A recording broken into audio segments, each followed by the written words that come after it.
Assalamualaikum warahmatullahi wabarakatuh. Selamat malam semuanya. Jumpa lagi kita di ISDN di program MMA Meet Me Again.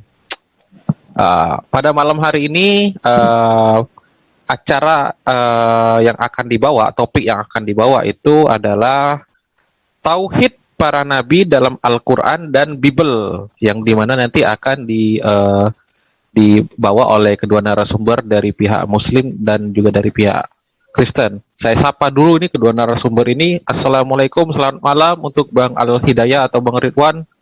Waalaikumsalam warahmatullahi wabarakatuh, Kang Yuda. Dan juga selamat malam untuk Pak Joni Sinaga. Selamat malam. Ya. Oke ya. Saya pikir kedua narasumber sudah sepakat untuk udah topik ini. Di sesi pertama opening statement saya akan berikan kepada Bang Joni Sinaga. Pak Joni Sinaga, silakan untuk memberikan opening statementnya selama 5 menit. Ya, 5 menit. Oke. Baik. Dan ya, waktu akan mulai berjalan pada saat Anda mulai berbicara. Silakan.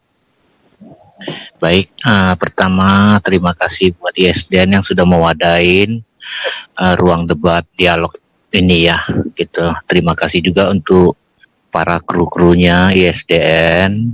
Ya, saya secara pribadi tetap mendoakan ISDN selalu jaya di bidang wadah dialog yang sehat ini, gitu. Terima kasih juga untuk sobat saya Al-Hidayah, di mana kita berbagi pengetahuan baik dari grup WhatsApp maupun kita mungkin di Zoom ini, gitu. Karena ini adalah judulnya sesuai dari saudara Al-Hidayah, saya rasa masalah ketauhidan itu baik dalam Islam mungkin di situ agak panjang ya. Tapi kalau dalam Kristen itu, kalau bagi saya pribadi simple, karena tidak ada orang Kristen satu orang pun yang menyatakan Tuhannya itu ada 3 atau lebih, gitu. Karena setiap orang Kristen itu tetap menyebut Tuhan Allahnya itu ada 1. Nah, penyebutan antara Tuhan dengan Allah dalam Kristen tentu mempunyai jamak ya, gitu. Jadi seperti Tuhan Allah. Nah, karena tidak ada tertulis Allah Tuhan, gitu. Jadi itu hanya sebutan saja. Jadi saya mengutip dari kitab Ulangan 6 ayat 4. Dengarlah hai Israel, Tuhan itu Allah kita, Tuhan itu Esa. Berarti Esa itu kalau kita rujuk itu dari bahasa Sanskerta. Nah, seperti kita lihat di dalam Pancasila, ketuhanan yang Maha Esa. Kalau dibilang ketuhanan yang Maha Satu, Eka, Ika, dari bahasa Sanskerta, mungkin di masa itu agama-agama yang di Indonesia ini sudah protes, gitu. Tapi kenapa mereka tidak protes? Karena dikatakan di situ Tuhan yang Maha Esa. Artinya Esa itu bukan merujuk kata Ika atau kata tunggal atau kata Eka, satu, gitu. Tapi kesatuan, gitu. Nah, jadi di sini mungkin kita ada perbedaan ya, perbedaan banyak masalah Esa, gitu. Kalau saya sih simple. Simpelnya apa? Ketuhanan yang Maha Esa. Yang Maha Esa itu bisa dikatakan dengan yang Maha Kuasa, yang Maha segala-galanya. Jadi kalau kita merujuk itu, setiap agama, baik itu yang pemuja dewa-dewa, tentu tidak terima kalau dikatakan Tuhannya sama, gitu ya. Nah, jadi di situ banyak pro kontra, itu udah pasti. Di setiap ajaran itu pasti ada pro kontra. Nah, cuman di dalam kekristenan, Tuhannya itu harus bisa membuktikan jati dirinya sebagai Allah yang hidup, Allah yang nyata. Nah, bagaimana untuk menjadikan itu Allah yang nyata itu? Tentu dasar-dasarnya berdasarkan dari Alkitab.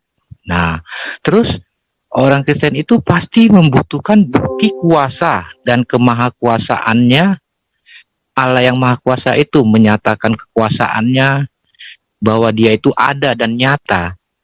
Nah, jadi kita ngambilnya dari sana gitu ya. Jadi mungkin karena ini open statement, mungkin saya agak persingkat aja sampai di sini. Silakan dilanjut lagi. Terima kasih. Seperti biasa, silakan Bang Al-Hidayah, waktu dan tempat dipersilakan. Oke, terima kasih Kang Yuda. Terima kasih kepada saudara kita dari pihak Nasrani atau Kristen, Saudara Juni, karena kesediaan beliau untuk hadir hatu-hat dengan saya pada malam ini, dan tentunya kita di dalam satu Zoom yang sangat kita banggakan, karena di sini seperti yang selalu dikatakan teman-teman daripada kru-kru, bahwa di sini kita dilarang untuk saling menghujat dan mempersendahkan lain-lain keyakinan dan keimanan. Saya mulai saja. Bismillahirrahmanirrahim. Alhamdulillahirrabbilalamin. Wassalatu wassalamu rasulillah al-anbiya wal mursalin. Baik, seperti yang diutarakan saudara Juni tadi, bahwa di dalam kekristenan itu mungkin terdapat perbedaan tentang keesaan Allah ataupun Tuhan. Itu memang berbeda kalau menurut versi mereka yang ada sekarang, yang mereka imani, dan apa yang kita imani sebagai Islam. Padahal kalau di dalam Islam memang sungguh jelas bahwa sesiapa yang menyekutukan Allah ataupun tauhid ini yang mengajarkan bahwa kita mengakui Tuhan itu satu, tunggal, bukan ada dua tiga, maka sesiapa yang tidak mengakui itu, maka itulah golongan-golongan orang yang musyrik dan tidak akan mendapat pengampunan, yaitu dosa yang paling besar. Tetapi suka sekali saya mengingatkan bahwa di dalam ajaran mana-mana agama, bahkan kalau kita kembali kepada pengajaran sebelum Kristen itu sendiri, yang mana melalui pantun saya mungkin saya boleh ungkapkan sedikit. Seperti biasa Kang Yuda, saya akan mengutarakan dua rangkap pantun untuk resepi. Mudah-mudahan bolehlah kita buat sebagai hiburan begitu untuk pembukaan ataupun opening statement pada malam ini. Yang pertama, sungguh indah pintu dipahat, burung puyuh di atas dahan. Kalau hidup hendak selamat, taatilah selalu perintah Tuhan. Yang kedua, musyrik dan bidah adalah sesat, sungguh ditegah dalam agama. Dalam Mazmur, Al-Quran dan Taurat jelas tertulis Allah Tuhan yang Esa. Oke, jadi terima kasih dengan waktu ini. Semoga apa saja yang kita sampaikan pada malam ini, insya Allah mudah-mudahan kita akan dapat pelajaran. Walaupun dari saya sendiri secara pribadi ilmunya tidak ada dan hanya sedikit, tapi itulah qadar Allah yang diberikan kepada saya yang mendapat hidayah. Moga-moga apa saja yang kita sampaikan pada malam ini sekali lagi sedikit boleh mendatangkan manfaat bukan mudarat kepada kita yang mencari Tuhan yang sesungguhnya. Dalam Islam, kemudian kalau kita buka di surah Al-Baqarah ayat 163, bahwa di situ jelas sekali Allah mengatakan bahwa Tuhan itu adalah satu dan tiadalah sekutu baginya.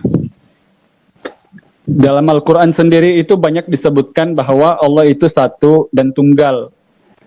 Kalau kita buka di surah Al-Ikhlas misalnya, siapakah yang menciptakan langit dan bumi?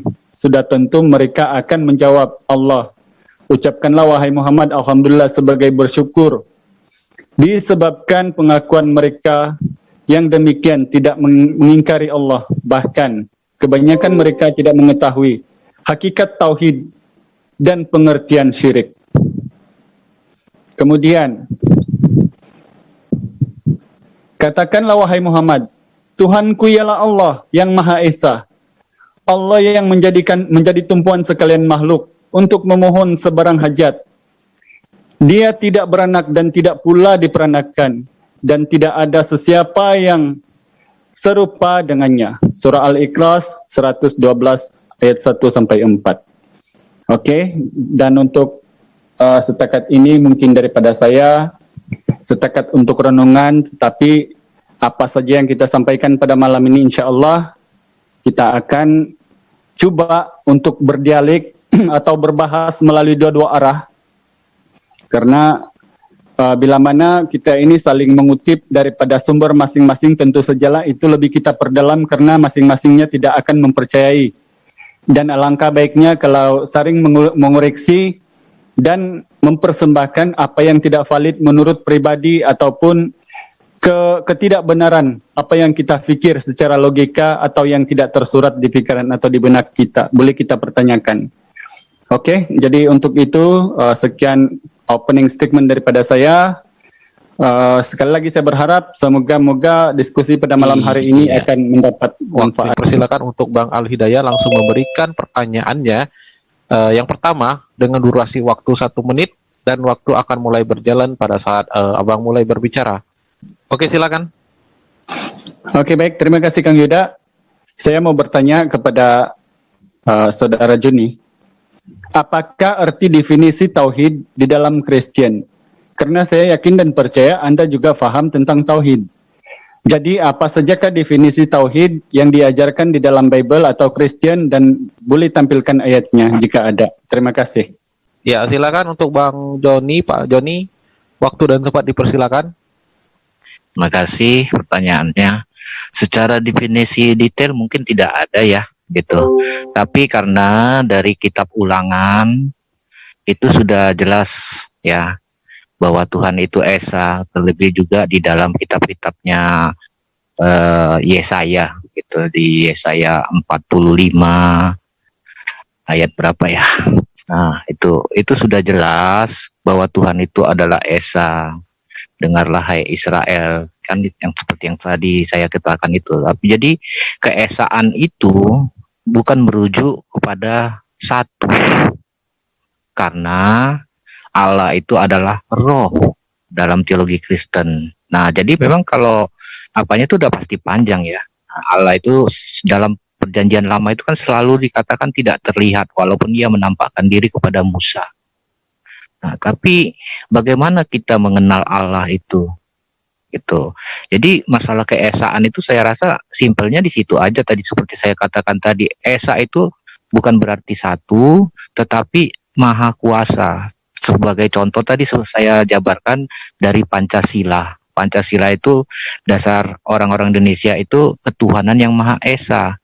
Nggak mungkin dong Tuhannya Islam, Tuhannya Kristen, Tuhannya Buddha, Hindu, Konghucu satu, nggak mungkin, ya kan? Nah, kenapa mereka setuju dikatakan itu esa?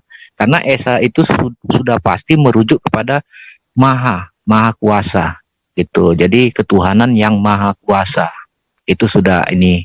Nah, kalau dia merujuk kepada satu oknum atau satu oknum, dia tentu pasti mengatakan ketuhanan yang satu, eka, jadi tunggal ya, gitu. Nah, itu. Jadi saya rasa nggak ada lagi yang harus saya bahas gitu, karena Anda sendiri pun tahu, dan kemarin saya juga dengar suatu Anda dengan Bu Uti itu ada membahas masalah keesaan ya, gitu. Jadi saya nggak mau begitu panjang lebar di esaan walaupun ini topik kita ya, gitu. Terima kasih.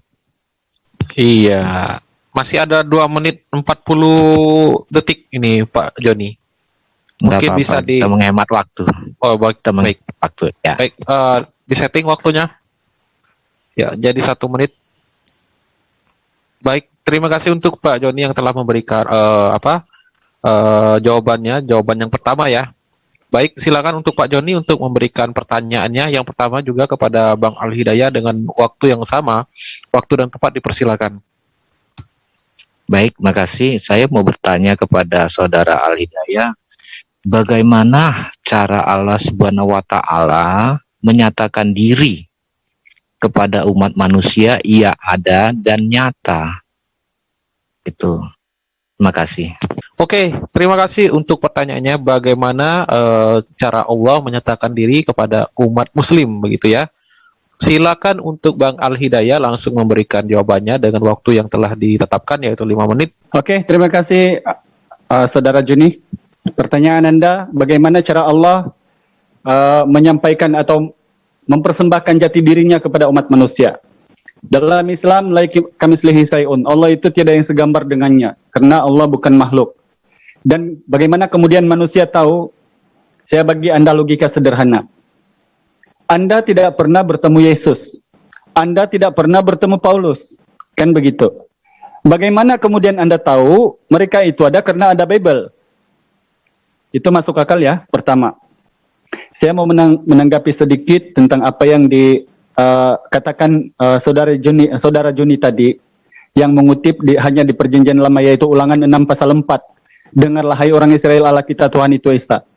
Tetapi yang anehnya saya di sini bahwa Anda tidak menyebut seperti yang diucapkan Yesus pula. Injil Markus pasal 12 ayat 29. Apakah Tuhan itu yang dikatakan mereka itu banyak? Tidak. Karena Yesus berkata, dengarlah hai orang Israel, Tuhan Allah kita, Tuhan itu Esa. Kalau Allah itu banyak atau tiga, maka Yesus katakan begini. Dengarlah hai orang Israel, Tuhan Allah kita itu banyak atau tiga. Tetapi yang jelas diperkuat oleh Yesus di Injil Yohanes pasal 17:3, hidup yang kekal mengenal engkau satu-satunya Allah yang benar, dan Yesus Kristus adalah yang telah engkau utus. Mengenai Allah, bagaimanakah definisi manusia mengenal Allah? Karena saya menyampaikan tadi, kita mengukur daripada sumber pengajaran. Apakah itu valid, benar atau tidak? Sekali lagi saya balik kepada konteks. Di dalam Bible Anda, Ulangan 14:8, Imamat 11:78, itu Islam perbuat. Injil Matius 6 pasal 16, itu Islam perbuat. 1 Korintus 11 pasal 5-6, itu Islam perbuat. Injil Matius pasal 26-39, Islam perbuat.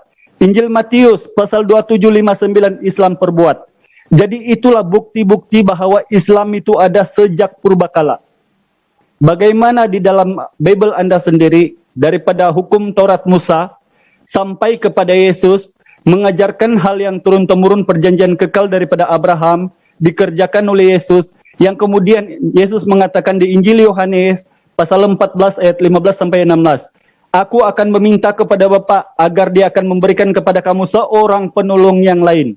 Tetapi ayat itu kemudian dipelintir oleh Lukas, ditambah Roh Kudus dan Roh kebenaran. Bagaimana kita mencerna dengan itu? Padahal umum manusia yang bernyawa seperti kita tidak tahu, tidak kenal Ruh itu, seperti apa Ruh itu. Kalau kita tanya apa itu Roh Kudus, maka tidak ada yang bisa menjawabnya. Karena Ruh itu gaib. Allah itu Roh, kata Yesus. Injil Yohanes pasal 5 ayat 37. Bapa yang mengutus aku, dialah yang bersaksi tentang aku. Kamu tidak akan pernah melihat Bapa, suaranya pun kamu tidak akan dengar. Itulah Allah Subhanahu wa taala. Karena apa? Kata Yesus. Injil Yohanes pasal 17 pasal 20 ayat 17. Jangan pegang aku, jangan sentuh aku. Sebab aku belum pergi kepada Bapa, Allahku dan Allahmu, Tuhanku dan Tuhanmu, kata Yesus. Itulah kemudian yang disambung oleh Muhammad sallallahu alaihi wasallam, Rasulullah. Bahwa dua kalimat syahadat, walaupun kita tidak mengenal Allah, tetapi harus kita tahu bahwa Tuhan itu ada melalui pengajarannya. Seperti apa pengajarannya? Seperti yang saya bilang tadi. Di Injil, Bible, Taurat, Mazmur mengatakan Allah itu Esa. 1. Injil Mazmur pasal 95 ayat 3. Yesaya 43, 10, 11. Keluaran 6 pasal 5, 45. Markus 12, 29. Jadi itulah Allah yang Esa yang sampai kepada Islam. Bagaimana kita membuktikan dia Islam? 1. Jangan makan babi, haram itu bagimu, dagingnya pun jangan sentuh. 2. Harus berpuasa. 3. Harus menundungi kepala perempuan. 4. Kalau mati dikafani, bukan pakai jas. 5. Kalau masuk ke kemah pertemuan mesti mencuci tangan dan kaki. Itulah sifat-sifat yang diajarkan Allah atau Elohim daripada Abraham sampai kepada Islam. Dan itulah bukti-bukti Allah yang ada. Oke, sekian jawaban saya. Semoga Anda faham bahwa Islam ini mengimani Allah walaupun laika mislihi syai'un, tidak bergambar dan tidak serupa. Tetapi kenapa kami percaya? Sebab daripada Bible Anda sudah mengatakan yang diteruskan oleh Rasulullah Muhammad sallallahu alaihi wasallam. Sekian, terima kasih. Oke, terima kasih untuk Bang Al Hidayah yang telah memberikan jawabannya. Dan sekarang kita waktunya untuk Bang Al Hidayah memberikan pertanyaannya yang terakhir. Persilakan Bang. Oke, terima kasih saudaraku Juni. Saya mau tahu ya, saya mau bertanya. Seperti yang kita tahu bahwa setiap nabi dan para rasul, apa yang saya sebutkan tadi punya dua kalimat syahadat. Contohnya mengenal engkau satu-satunya Allah yang benar dan dengarlah hai orang Israel, Tuhan Allah kita itu Esa, dan tiada Tuhan selain Allah, dan Rasulullah adalah utusannya. Yang saya mau tahu, Matius, Markus, Lukas, Yohanes, dan Paulus sebagai rasul di dalam Kristen pernah tidak berkata satu kali bahwa, atau adakah ayatnya mengatakan bahwa Tuhan kita Yesus satu-satunya Allah yang benar? Itu aja, terima kasih. Oke, silakan untuk Pak Joni langsung memberikan jawabannya yang terakhir ya, yang terakhir kepada Bang Al-Hidayah dengan waktu yang sama yaitu 5 menit. Waktu dan tempat dipersilakan. Oke, terima kasih Saudara Al-Hidayah. Walaupun tadi Anda banyak mengupas ayat-ayat dari Alkitab, tapi mungkin kita tafsiran atau pemahamannya pasti berbeda ya. Karena gitu tentu seperti saya pribadi, seandainya saya membuka Al-Quran, saya pasti akan mencari pertentangan yang ada dengan yang di Kristen. Begitu juga dengan Anda. Itu tidak kita bisa pungkiri. Hampir semua seluruhnya debater-debater begitu. Nah gitu. Karena apa? Karena kita sama-sama mengakui nabi kita sama. Ya, kenabiannya walaupun definisinya berbeda-beda gitu. Tetapi itu tidak mewakili antara Islam dan Kristen. Makanya banyak orang Kristen menegaskan bahwa sesembahan kita itu berbeda. Nah, sampai saat ini saya belum ada ketegasan dari pihak Muslim yang bisa menyatakan bahwa itu sama atau berbeda. Kalau di Kristen pasti jelas mengatakan berbeda sesembahannya itu. Kalau tadi Anda bertanya ini ada tidak yang dikatakan para penulis-penulis Injil bahwa Tuhan itu Esa? Ya, tentu tidak ada seperti yang Anda inginkan. Tidak ada. Tetapi di dalam teologi Kristen, bagaimana dari kitab perjanjian lama sampai perjanjian baru, dari kitab ke kitab, itu harus bisa memahaminya antara kitab A, B, dan C itu saling bergandengan, bertautan, tidak ada pertentangan untuk memahaminya. Seperti itu. Nah, saya kasih contoh ya. Gini. Dalam Yohanes 4, ayat 22 saya bacakan, nggak perlu saya screen. Kamu menyembah apa yang tidak kamu kenal. Ini perkataan Yesus ya. Kamu menyembah apa yang tidak kamu kenal, kami menyembah apa yang kami kenal. Sebab keselamatan datang dari bangsa Yahudi. Ini satu poin, bangsa Yahudi. Berarti tidak ada di luar dari bangsa Yahudi Israel. Keselamatan itu. Itu satu poin dari perkataan Yesus. Tetapi saatnya akan tiba, akan datang, dan sudah tiba sekarang bahwa penyembah-penyembah benar akan menyembah Bapa itu Allah ya, dalam roh dan kebenaran. Sebab Bapa menghendaki penyembah-penyembah demikian. Jadi artinya sudah tidak ada lagi ritual-ritual seperti yang dikatakan Elohim kepada Musa menyembah di gunung batu saat orang Israel keluar dari tanah Mesir. Karena memang saat itu mereka diarahkan ke tanah perjanjian, tanah Kanaan, Yerusalem. Yerusalemlah menjadi gunung batu. Nah gitu. Saya lanjutkan di ayat ke-24. Allah itu roh, dan barang siapa menyembah dia harus menyembahnya dalam roh dan kebenaran. Memang benar roh tidak bisa kita lihat, ya, gitu. Yang untuk mengetahui dunia roh tentu dengan roh. Untuk mengetahui jasad tubuh tentu dengan mata, dengan tubuh, gitu. Jadi sebenarnya kalau saya menggambarkannya sesederhana itu ya. Nah, dalam Yohanes 16 ayat 25 dikatakan dengan kiasan. Jadi Yesus berkata-kata itu dengan kiasan yang banyak tidak dicerna orang. Seperti saya contohkan, seperti saat si Filipus berkata kepada Yesus, tunjukkanlah Bapa itu kepada kami, katanya. Iya kan? Apa jawab Yesus? Kamu mengenal dia. Iya kan? Dan sudah melihat dia. Melalui apa? Melalui dari Yesus. Karena pernyataan jati diri Allah yang Maha Kuasa itu supaya dia nyata ada di muka bumi, itu dasar-dasarnya dari PL. Kenapa saya selalu bertahan di PL? Karena kebanyakan debater-debater melihatnya dari sisi PB semua, dia tidak melihat lagi dari sisi PL-nya gitu. Nanti kita jabarkan lebih lanjut. Terima kasih. Waktu dan tempat dipersilakan. Terima kasih. Masih ada sangkutan dengan pertanyaan yang pertama, ya. Dalam hukum dunia dan hukum akhirat, kita tahu tentu ada saksi. Ya, gitu. Untuk membuktikan saksi-saksi itu, tentu ada pengajaran. Nah, bagaimana pengajaran Allah Subhanahu wa Ta'ala dengan bukti-buktinya agar menjadi saksi? Terima kasih. Dipersilakan untuk Bang Al Hidayah langsung memberikan jawabannya. Waktu dan tempat dipersilakan. Oke, terima kasih Kang Yuda. Terima kasih Saudara Juni.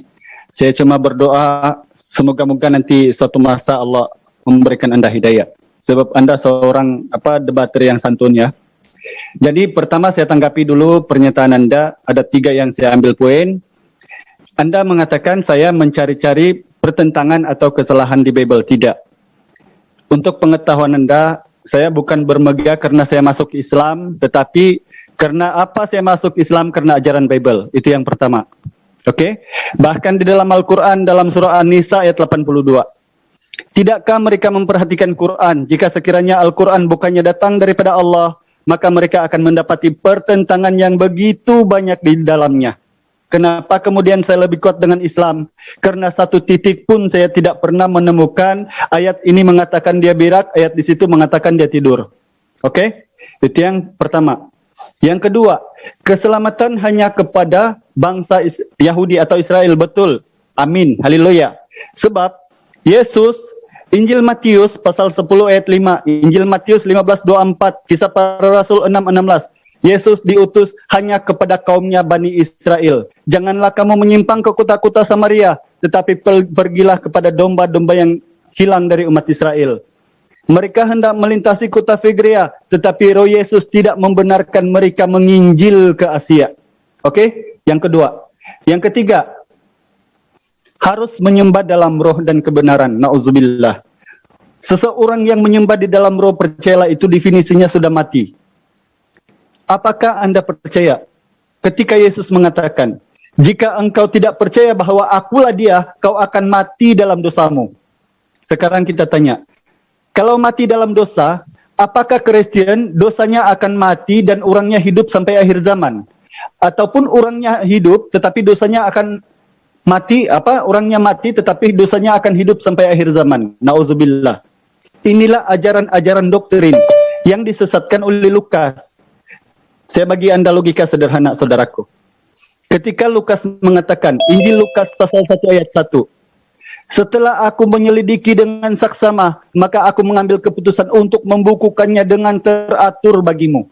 Padahal kata Yesus, Injil Yohanes pasal 21 ayat 24, 25, bahwa kata Yesus, jika dituliskan semua kitab-kitab yang diajarkan yang dikerjakan Yesus, maka agak-agaknya satu dunia pun tidak dapat memuat kitab-kitab itu. Bagaimana kemudian dengan Lukas? Kisah Para Rasul pasal 1 ayat 1. Hai Theophilus, dalam bukuku yang pertama, aku telah menuliskan semua yang diceritakan dan diajarkan Yesus. Nauzubillahi min zalik.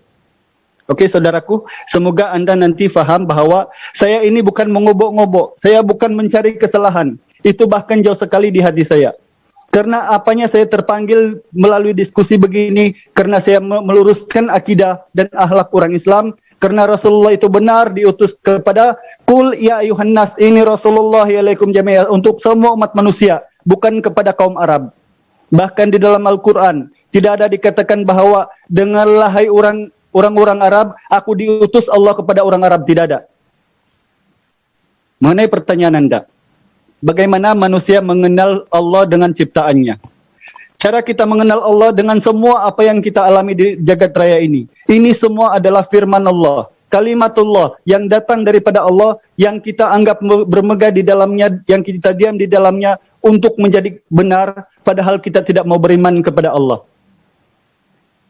Coba dengarkan baik-baik apa yang saya bilang. Sebelum masuk ke sisi pertanyaan dan menjawab, saya akan menjelaskan kepada Anda cara Allah dengan manusia.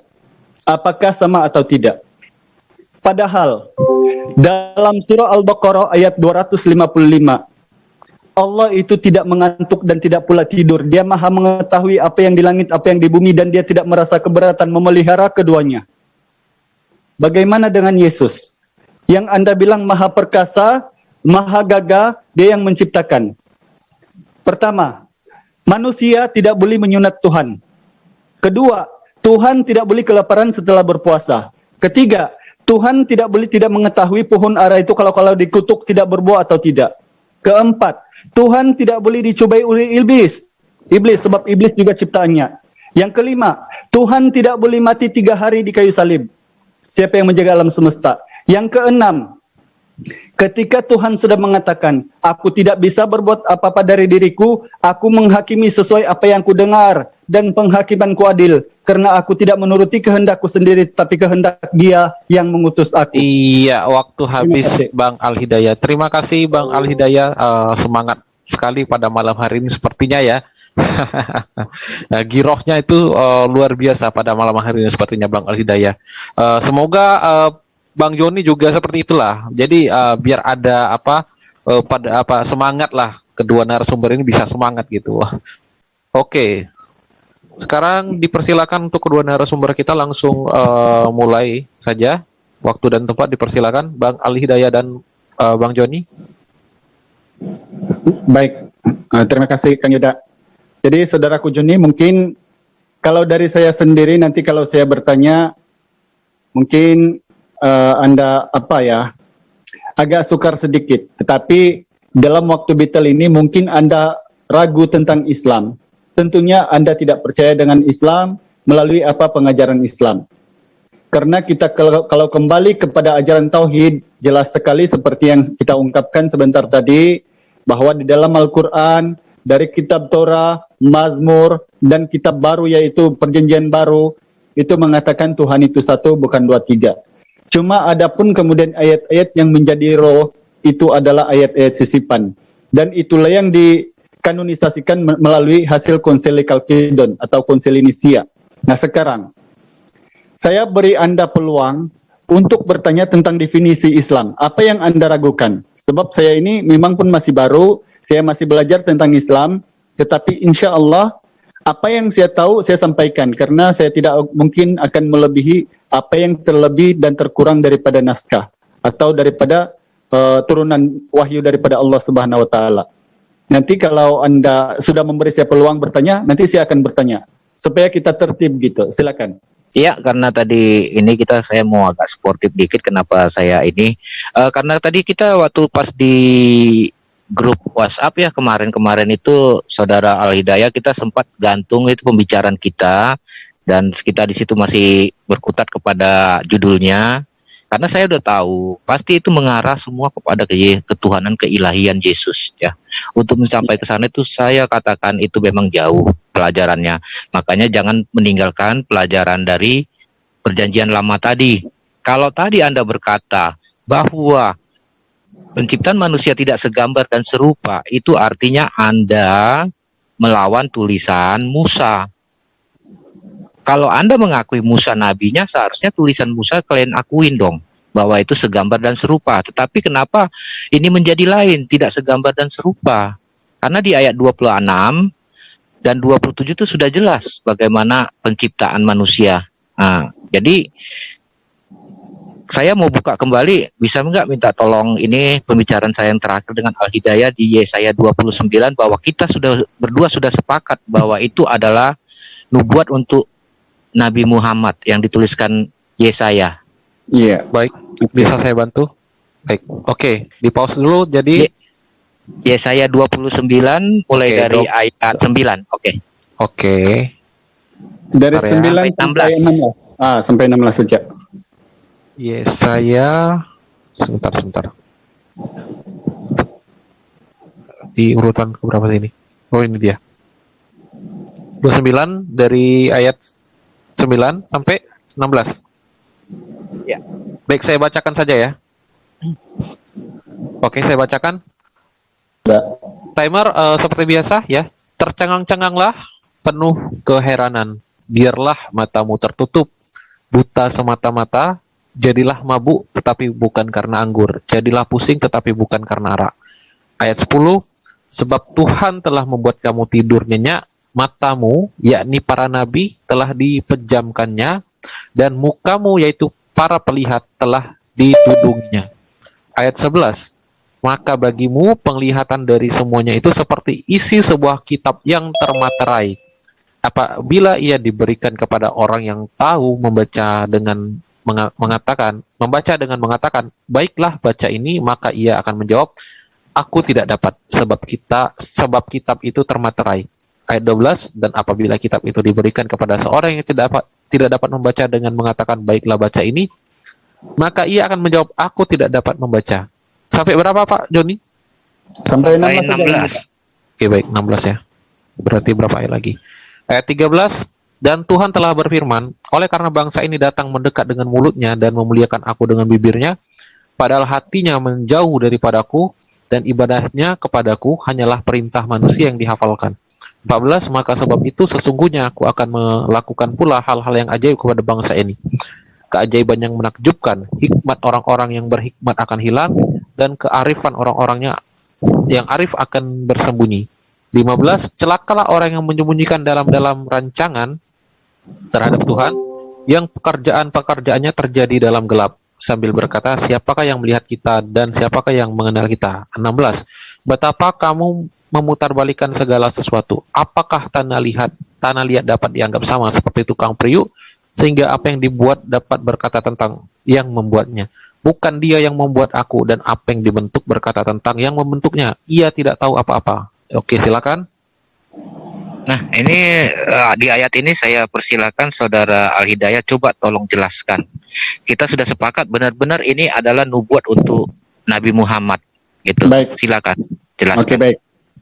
Silakan nanti Anda sanggah. Sebelumnya saya bukan menyanggah, tetapi melalui saya sampaikan apa yang saya paham dengan ayat ini. Siap. Ayat ini mengisahkan tentang orang buta. Dan itu ayat ini kepada Bani Israel. Dan ketika kitab itu diberikan kepada yang tahu membaca, maka dia menjawab, saya tidak membaca sebab kitab itu termeterai, kan begitu. Tetapi yang ke-12-nya, dan apabila kitab itu diberikan kepadanya yang tidak tahu membaca pula, maka dia menjawab, saya tidak bisa membaca. Coba kita cari satu ayat dari perjanjian lama Kejadian sampai Wahyu, mimpi-mimpi Yohanes di Taman Patmos. Ada tidak satu orang dikatakan oleh Matius, Markus, Lukas, Yohanes, Paulus, atau Musa, atau Abraham, atau Salomo, atau Yesus sekalipun mengatakan ada satu orang yang tidak tahu membaca. Sebab ini perkataan Elohim. Ini perjanjian lama. Nah, kemudian kita maju ke 13. Di 13-nya itu adalah orang-orang Yahudi. Sebab mereka itu ingkar sehingga tidak boleh membedakan tukang periuk dengan pencipta. Jadi apabila kitab itu nanti datang, menurut fahaman saya, diberikan kepadanya yang tidak tahu membaca tadi, maka orang-orang ini akan meminta bukti-bukti dan saksi. Kalau Anda terima tidak itu. Kalau saya beri Anda logika sederhana. Kalau ini diberikan kepada Paulus, Paulus tahu membaca, tahu menulis. Diberikan kepada Lukas, Lukas tahu membaca, tahu menulis. Apakah dia ada kitab yang daripada Allah? Tidak ada. Anda percaya tidak itu? Bahwa Matius, Markus, Lukas, Yohanes, dan Paulus tidak ada kitab daripada Elohim. Malahan mereka sendiri yang membukukannya. Oke, itu yang kedua.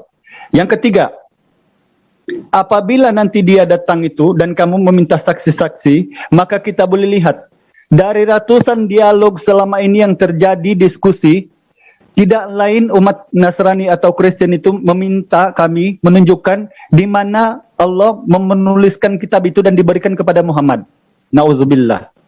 Minta saksi.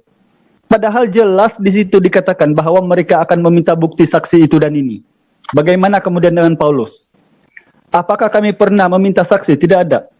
Tetapi apa yang kami sampaikan adalah kekeliruan tulisan Paulus dan Lukas yang ada di dalam Bible, yang kemudian kami benarkan untuk kami membantu tapi tidak pernah kami mengatakan bahwa siapa saksi Paulus menulis itu. Sebab tidak perlu itu. Kenapa tidak perlu? Karena dia sendiri menuliskan. Percayalah saudaraku, ketika Anda membaca 2 Korintus 11 pasal 17, apakah kira-kira itu firman Tuhan?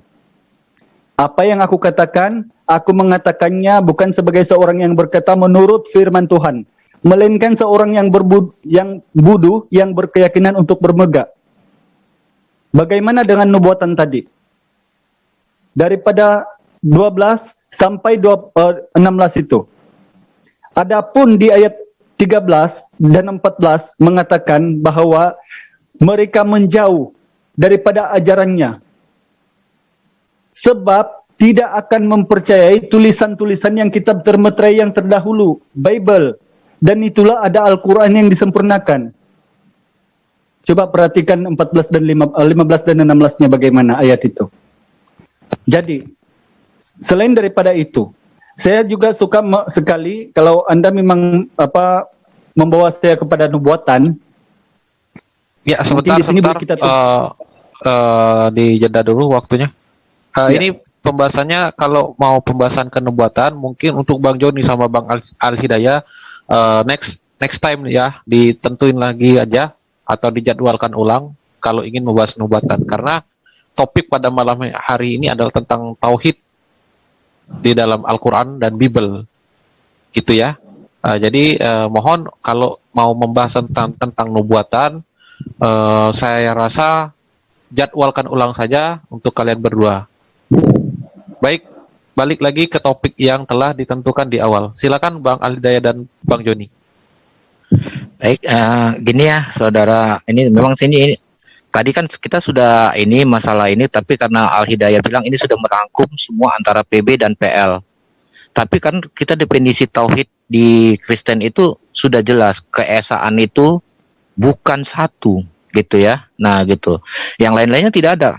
Nggak mungkin dong Tuhan hanya mengajarkan aku esa. Tentu dia membutuhkan pengajaran-pengajaran yang hal-hal yang lain gitu.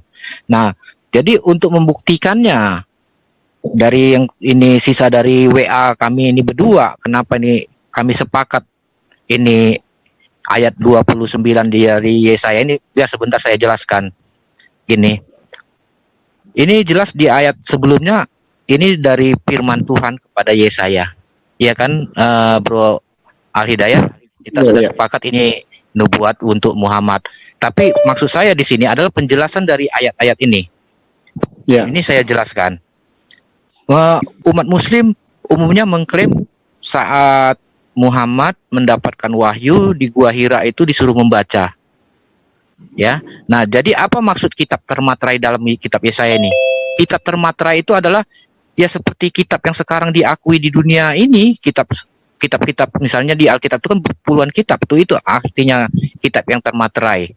Nah, kalau masalah diklaim dia baiklah baca ini, nah itu sudah diakuin di sana gitu ya. Terus kita membaca bangsa ini memuliakan aku dengan bibirnya. Karena di sini judulnya tuh bangsa yang bodoh. Nah, gitu. Kenapa tadi saya katakan gitu? Ini ayat ini adalah orang Kristen menangkis umat Islam dengan Al-Qur'annya. Karena dalam Kristen itu harus ada pengajaran-pengajaran. Nah, contoh saya kasih contoh bahwa ini ayat memang benar untuk Nabi Muhammad adalah yang dihafalkan. Kalian kan mengklaim pas jago-jago hafal semua. Itu udah terbukti dari ayat ini gitu, ya.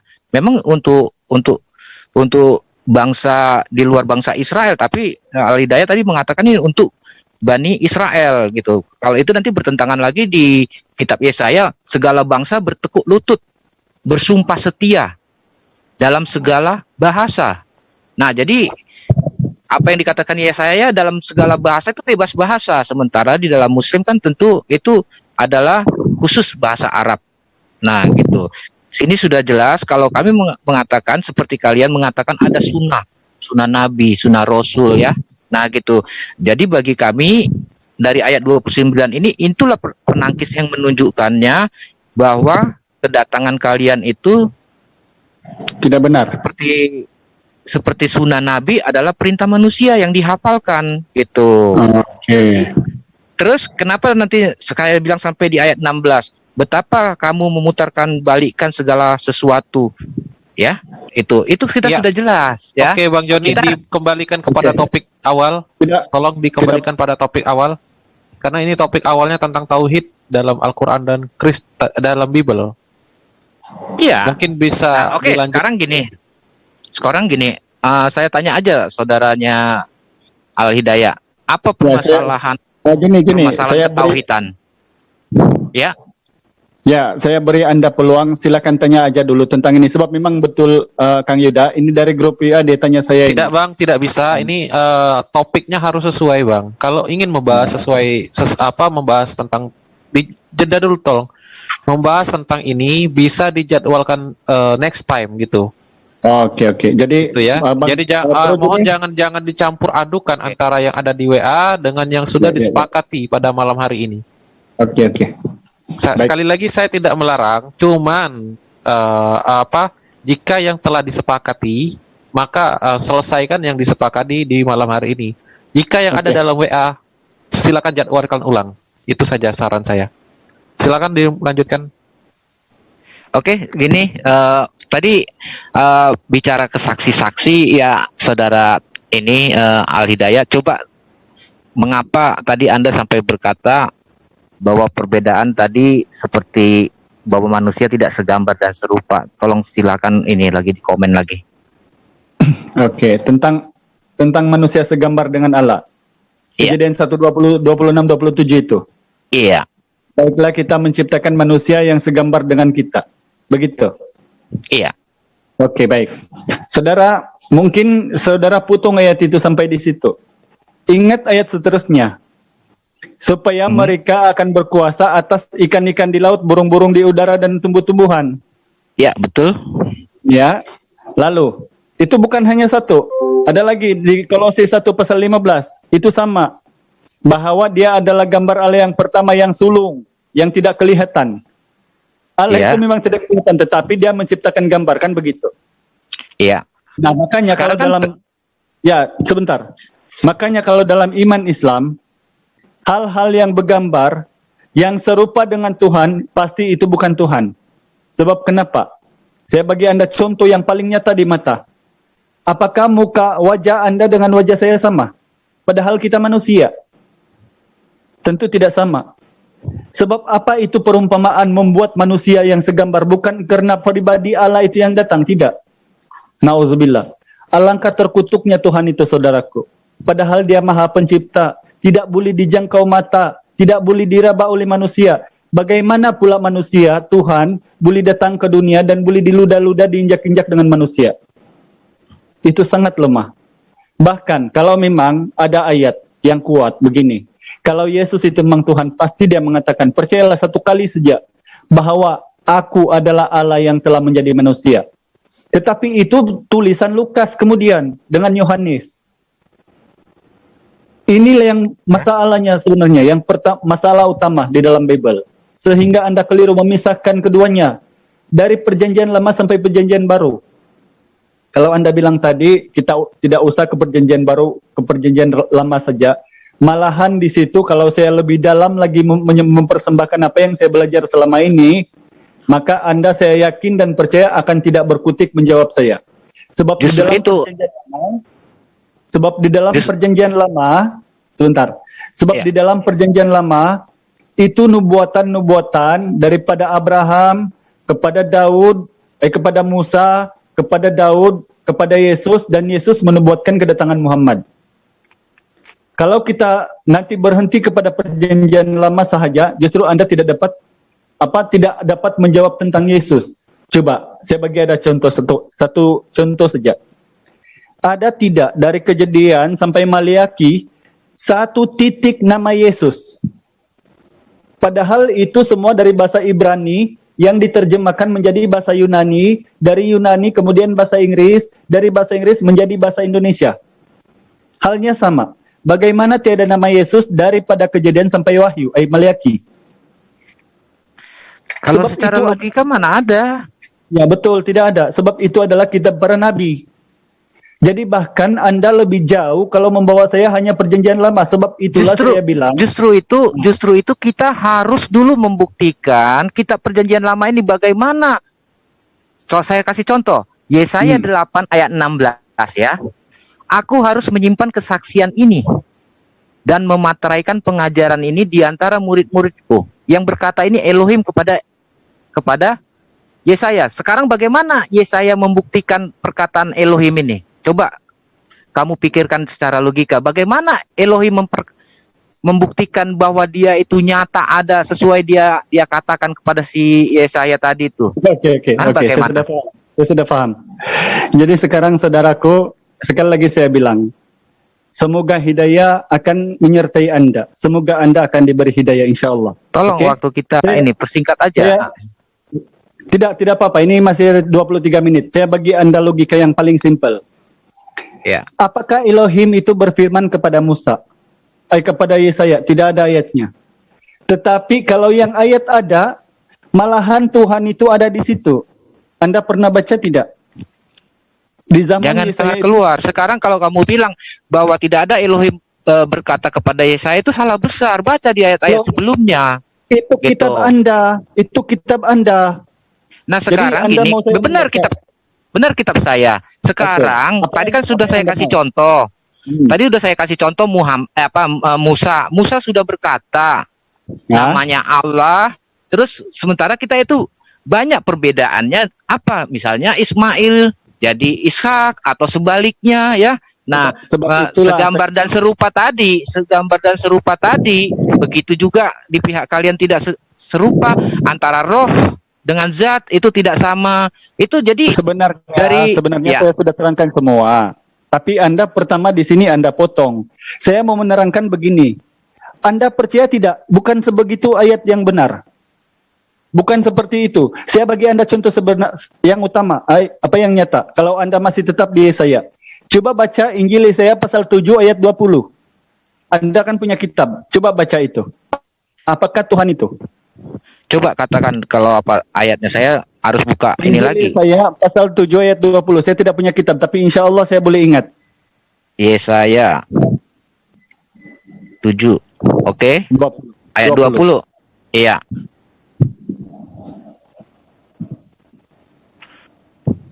Pada hari itu dengan pisau cukur yang dipinjam dari seberang sungai Efrat, yakni Raja Asyur, Tuhan akan mencukur kepala dan bulu paha. Bahkan pisau itu akan melenyapkan janggut juga. Maksud Anda ini secara alami gitu, bukan arti kiasan? Coba kita baca dong di ayat sebelumnya. Ya, sebentar. Ya. Ini tentang definisi Tuhan kepada Yesaya yang Anda tanyakan kepada saya di sini. Tidak, jauh banget itu. Nanti jangan potong. Anda bilang apakah ini Elohim yang menyatakan diri kepada Musa di ayat yang sebelumnya, ayat 8 tadi. Nah sekarang, kalau ayat ini bagaimana? Anda percaya tidak bahwa ini adalah kesalahan-kesalahan penulisan penterjemah? Kalau Anda memang percaya ayat ini adalah valid, silakan. Bermakna Tuhan Anda bukan Maha Pencipta. Pisau cukur aja dia pinjam. Valid itu bagi siapa? Bahkan penafsiran kita yang berbeda. Pemahaman. Tidak ada penafsiran, saudara. Coba gini aja. Bahasa Indonesia. Enggak, ini bahasa gini Indonesia, aja deh. Satu ayat aja. Satu ayat. Hmm. Satu ayat saya minta kamu mengarti memahaminya. Yesaya 8 ayat 16. Aku harus menyimpan kesaksian ini dan memateraikan pengajaran ini di antara murid-muridku. Coba tolong dijabarkan. Bisa enggak? Sebab itulah ketika Rasulullah mendatangi pada murid-murid Hawariun, itu kan klaim kalian. Bukan klaim kami. Maksud saya gini aja. Maksud saya gini. Sebentar. Ayat ini aja, ayat yang satu ini aja coba. Ayat yang satu ini aja, ayat 8 ini coba artikan aja. Itu aja yang saya minta. Artikan apa itu kitab Anda? Lah berarti kalau Anda mengatakan kitab saya, berarti Anda menyerahkan ini saya artikan, biar saya artikan ini. Silakan Anda artikan, itu kitab Anda. Oke, sip. Oke. Aku harus menyimpan kesaksian ini dan memateraikan pengajaran ini di antara murid-muridku. Elohim tidak punya murid, Yesaya juga tidak punya murid. Jadi untuk siapa nubuat ini? Ayat ini. Yang punya murid dalam sejarah nabi-nabi hanya Yesus. Yang memateraikan pengajarannya siapa? Hanya Yesus.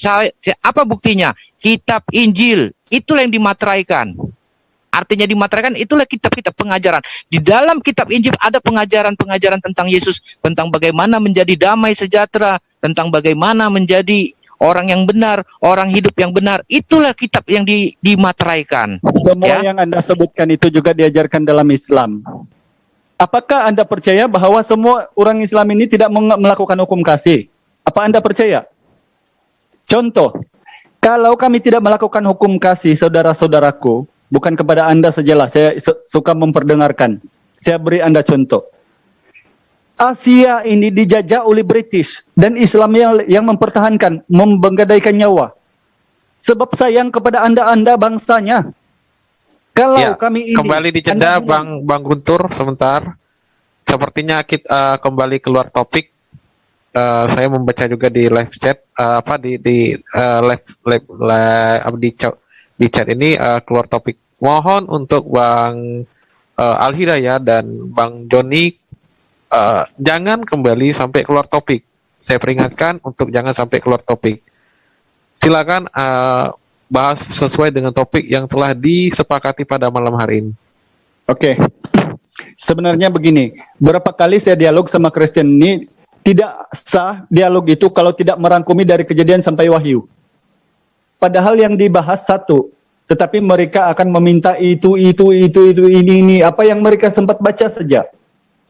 Untuk mencari kita punya kekeliruan, tapi tidak apa-apa. Insya Allah, saya masih kuat. Saya ini orang Islam yang berserah diri kepada Allah, bukan saya dipenuhi Roh Kudus. Saya tidak Roh Kudus, tetapi insya Allah. Oke? Nah sekarang, kembali kepada topik. Apakah ajaran para nabi itu mengajarkan tauhid? Kalau tadi saya sudah tanya, bahwa 5 penulis gospel itu tidak ada mengajarkan menyembah kepada Yesus satu-satunya. Lalu yang dikatakan Yesus, hidup yang kekal mengenal engkau satu-satunya Allah yang benar, dan Yesus Kristus adalah yang telah engkau utus. Coba Anda bilang kepada saya, apakah itu Allah yang menjadi Yesus? Coba. Justru itu, kan baik di dalam perjanjian lama dan perjanjian baru, untuk mengenal Yesus itu harus, contoh, Yesaya 41, aku tetap dia juga, ya. Aku tetap dia. Tapi pernyataan Yesus di saat, berbicara dengan orang wanita Samaria, aku dia yang berkata-kata dengan engkau. Jadi, ego eminya itu ada di teologi Kristen, ya. Bagaimana dari kitab-kitab itu digandeng menjadi kesatuan, menjadi satu kesimpulan, menjadi satu makna arti gitu. Karena secara ketauhidan Esa, kan tadi sudah jelas, Esa sebenarnya nggak perlu kami bahas. Karena Esa bagi kami itu bukan satu gitu. Tadi kan sudah dari itu. Nah, kalian yang membahasnya keesaan itu, melihatnya dari sisi kalian itu keesaannya karena kalian menjurus melihat ke Trinitas. Jadi begini Saudara Joni, yang saya mau tanyakan tadi bukan pasal 23. Yang saya tanyakan tadi, ketika Yesus mengatakan hidup yang kekal mengenal engkau satu-satunya Allah yang benar, dan Yesus Kristus adalah yang telah engkau utus. Apakah itu Allah yang menjadi Yesus? Itu yang saya tanyakan. Ya, kenapa tidak? Karena kami punya dasar juga, ya. Kan kami punya dasar bagaimana Allah itu adalah roh, ya. Bagi kami itu dasarnya Allah itu adalah roh. Dan roh itu adalah diam di dalam Yesus, tubuh Yesus sendiri. Itu ada juga dalilnya, kan? Nah, bagaimana kita mempercayai itu bahwa Allah itu diam di dalam Jadi dalam kalau demikian Tuhan Anda berapa? Yesus dan Bapa adalah Tuhan. Sekarang kan Bapa itu kan roh. Anda sudah Bapa bilang itu roh. tadi. Bapa itu roh, Yesus itu tubuh. Betul. Apakah tubuh dengan rohmu beda? Enggak, kan? Apakah roh dan tubuhmu beda? Memang beda. Roh tidak kelihatan. Bagaimana saya tanya, apakah rohmu alidaya, apa rohmu bukan alidaya? Saya sudah bilang, roh dan Allah itu tidak sama. Roh dan Yesus tidak sama. Yesus itu manusia. Itu kan bagi Anda. Bagaimana bagi Anda? Coba Anda sekarang saya tanya, roh Anda ada di mana? Roh aku ada dalam tubuhku. Apa Anda melihat roh itu? Tidak. Lalu bagaimana Anda menyamakan roh dengan tubuh Anda? Karena aku masih hidup. Ya, sebab itulah dasar manusia itu hidup. Semua umat manusia, baca Injil saya pasal 5, 9, salah. Yang diberikan Semua yang diberikan tidak Tuhan ada- Allah itu adalah nafas kehidupan. saudara, Yang diberikan Tuhan itu bukan- adalah nafas kehidupan. Kalau semua Betul, roh untuk manusia ini ada manusia. roh Allah, bukan nggak ada lagi orang jahat. kepada Yesus, bukan kepada Yesus saja, ya. Di Bible Anda bermacam-macam orang dipenuhi roh Allah. Apa Anda pernah baca atau tidak? Oke, terima kasih untuk timer yang sudah membantu. Oke, terima kasih untuk Bang Joni dan Bang Al Hidayah. Wah, ini semangat sekali nih. Dan Bang Al Hidayah ini sepertinya gampang sekali bikin orang panas ya.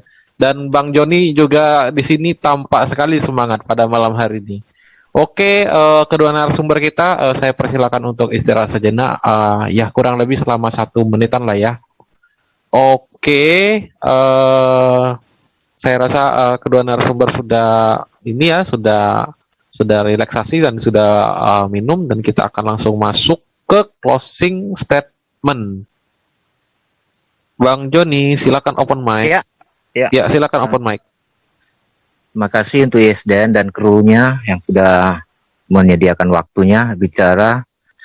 Di sini saya secara pribadi ya, dan terima kasih juga untuk Saudara Al Hidayah.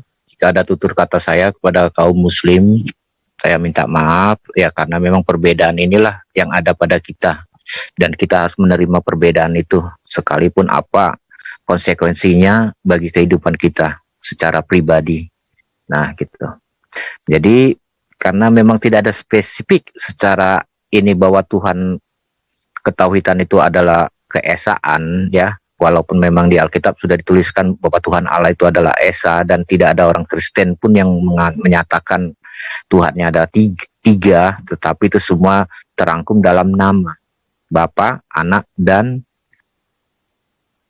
Roh Kudus. Itu adalah karya Allah, bagaimana dia menunjukkan jati dirinya ada untuk agar manusia mengenal dia. Jadi tidak hanya berdasarkan kata para nabi atau berdasarkan para tulisan. Nah, itulah gunanya Yesus pernah datang ke dunia ini, agar yang percaya Yesus sudah melihat Allah itu sendiri. Nah, percaya atau tidak percaya bahwa itu adalah roh Allah sesuai dengan di Yesaya 61 dan di Lukas berapa ya, roh Allah ada padaku itu ya. Nah, jadi saya lupa ayatnya itu dasar-dasar kita bahwa Yesus sudah mengaminkan bahwa roh Allah itu ada pada dirinya gitu, dan diam di dalam dirinya. Itu percaya atau tidak ya kita masing-masing ya gitu. Nah, jadi karena dia konsepnya kami itu tidak seperti itu, mungkin saya tidak bisa panjang masalah ketauhidan gitu. Tapi yang jelas, mengapa kami suatu kesatuan, bahwa keesaan itu adalah kemahakuasaan, bukan yang diartikan satu tunggal. Allah itu memang Allah itu satu, tapi kenapa sebutan esa bukan tunggal atau ika, kan gitu. Tadi saya sudah jelaskan. Dan dari mana, dari perjanjian lama pun Allah itu memperkenalkan dirinya bagaimana ia mengajar. Nah, kalau Allah tidak bisa mengajar dengan para murid-muridnya, tentu tidak bisa dibuktikan di PB. Karena apa yang tertulis di perjanjian lama itu kita klaim dan kita yakinin itu adalah hanya Yesus yang dapat melakukannya. Dalam kitab Yesaya banyak bahwa dia adalah juru selamat ya gitu. Karena tidak ada di manusia-manusia sesudahnya itu jadi juru selamat, nggak ada. Bahkan orang Yudai sendiri pun sampai sekarang belum dapat menunjukkan siapa Mesias di zaman sekarang ini gitu ya. Nah, sementara Islam mengakui Mesias walaupun dia diarti katakan dia Al-Masih gitu. Nah, jadi untuk mengenal Yesus itu dibutuhkan roh dan kebenaran. Menyembah dia dengan roh dan kebenaran. Yang dibutuhkan itu adalah butuh hati dan jiwa yang percaya untuk mengenal Yesus, bahwa manusia melihat Bapa itu melalui Yesus sendiri. Dan pengajaran-pengajaran yang dilakukan Yesus agar menjadi hidup yang benar sesuai firman-firmannya, sesuai dari perumpamaan-perumpamaannya ya, bagaimana untuk manusia itu mencapai titik kehidupan yang kekal di surga nanti. Nah, itu mungkin agak panjang ya. Nah, jadi bagi saya ketauhidan ini hanya saya sederhanakan aja sesuai dari apa yang saya pahami. Gitu. Seperti di Yohanes 14 ayat 6. Saya kutip, "Akulah jalan dan kebenaran dan hidup. Tidak seorang pun yang datang kepada Bapa kalau tidak melalui aku." Jadi pedoman-pedoman dasar Kristen itu satu dan banyak. Nah, tapi saya sarankan untuk mengenal Yesus itu bagaimana kita memahami kitab-kitab dari mulai para nabi sampai kedatangan Yesus itu sendiri, yang saya kasih perumpamaan seperti ini. Diutus para nabi, manusia tidak percaya. Manusia bahkan membunuh para nabi. Tapi karena oleh kasihnya dia sendiri yang datang menyampaikan. Makanya di kitab Perjanjian Lama banyak dikatakan, akulah dia. Oke. Akulah dia, aku tetap dia juga. Terima kasih. Silakan Bang Al-Hidayah, berikan closing statement Anda yang terbaik, sesingkat-singkatnya, sepadat-padatnya, dan usahakan tepat dengan waktu ya, karena 5 menit ini saya wanti-wanti tidak akan cukup juga nantinya ke Bang Al-Hidayah. Silakan Bang Al-Hidayah, waktu dan tempat dipersilakan. Jadi terima kasih sebelumnya kepada saudara kita Joni daripada pihak Nasrani mewakili Kristen berdialog mengutarakan tema kita pada malam ini, apakah ajaran tauhid itu ada di dalam Islam dan Kristen. Dan alhamdulillah, walaupun sesingkat ini pertemuan, kita sudah mendengarkan sedikit sebanyak apa yang dihujah oleh beliau, di mana ada beberapa hal yang harus kita tanggapi di sini. Kalau dalam Islam sendiri, seperti yang saya bilang tadi dalam surah Al-Baqarah ayat 255, surah Al-Ikhlas 1-4, bahwa Allah itu memang Esa, ya. Esa berarti satu, bukan 2, 3. Kenapa bukan 2, 3? Karena dalam surah An-Nisa, Al-Ma'idah ayat 73 juga, Allah mengatakan celakalah bagi mereka yang mengatakan Tuhan itu 3. Atau Allah salah satu daripada yang 3. Jadi di sinilah dengan secara langsung bahwa kita ini, bagi saya sudah gagal memahami bahasa Melayu. Apakah kemudian kita harus belajar ataupun perlukan nanti kerajaan menubuhkan lagi sekolah roh supaya kita paham bahasa roh? Nauzubillah. Jadi disinilah kegagalan kita menarasikan atau memikirkan. Bentar, ke-mute ya tadi ya. Oh, ke-mute. Ya. Ya.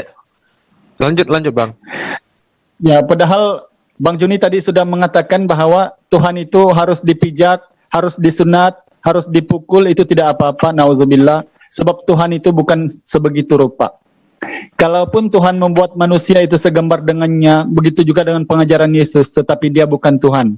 Sebab apa buktinya? Mudah-mudahan Anda boleh merenung sedikit ya.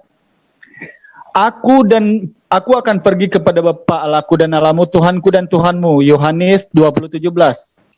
Jika kemuliaanku dari diriku sendiri, maka kemuliaan itu sedikit pun tiada ada artinya. Allah kaulah yang memuliakan aku. Yohanes 8:54. Kemudian Bapa Allah di surga, Matius 18:19. Kemudian tidak ada yang lain baik selain Allah, Matius 10:18. Hanya satu yang baik, turutilah perintah Allah, Matius 19:17. Ya, engkau harus menyembah Allah, Tuhanmu dan Tuhanku. Pada dia sajalah engkau berbakti, Matius 4:10. Kemudian, hanya satu Rabimu, Matius 23 ayat 8. Kemudian, Injil Markus 12:29, Tuhan itu Esa. Kemudian, Injil Markus 12:32, tiada ada yang lain selain daripada Allah. Bapa dan Allah Tuhan langit dan bumi, Lukas 10:21, Yohanes 5:4, Allah yang Esa.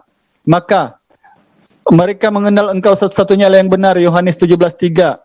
Allah adalah Tuhan yang Esa satu-satunya, Ulangan 4:35. Ulangan 4, Allah Tuhan kita itu Esa. Dan banyak lagi di dalam Bible yang mengatakan Tuhan itu Esa. Apakah arti itu Esa? Disinilah kita gagal faham dengan bahasa Melayu. Esa bermakna satu. Kalau dia memang dua, dikatakannya dua. atau dikatakannya 3. Jadi bermakna di situ, mereka ini sudah gagal paham dan menyampaikan seadanya.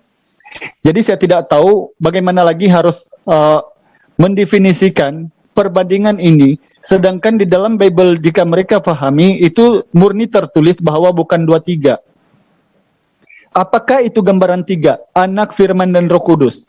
Bagaimana kemudian Tuhan yang Maha Pencipta itu datang ke dunia untuk menyatakan dirinya, padahal sebelumnya dia telah mengutus nabi-nabi dan para rasul untuk menyampaikan firman yang diwahyukannya.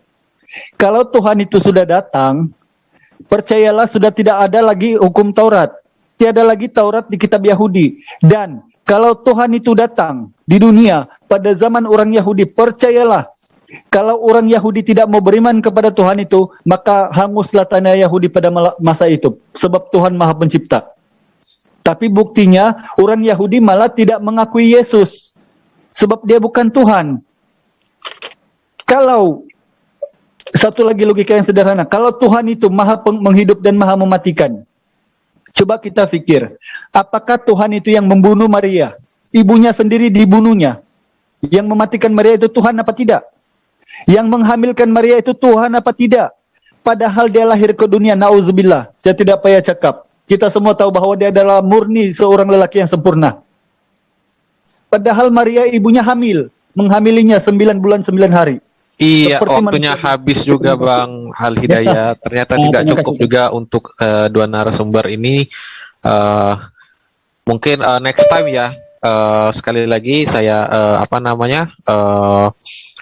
izinkan untuk kedua narasumber bertemu di lain waktu dengan terserah mau topik ini mau diteruskan menjadi part 2 atau pembahasan yang ada di di sesi battle tadi ya tentang nubuatan atau apapun itu, karena sepertinya ini seperti tidak cukup atau sepertinya ada ketidakpuasan sepertinya dari kedua narasumber ini dengan durasi waktu 5 menit di closing statement ini, dan juga pertemuan ini sepertinya masih belum puas ini. Jadi silakan diatur jadwalnya untuk Bang Al Hidayat dan Bang Joni, itu kapanpun kita akan siap untuk mewadahi kalian untuk head to head.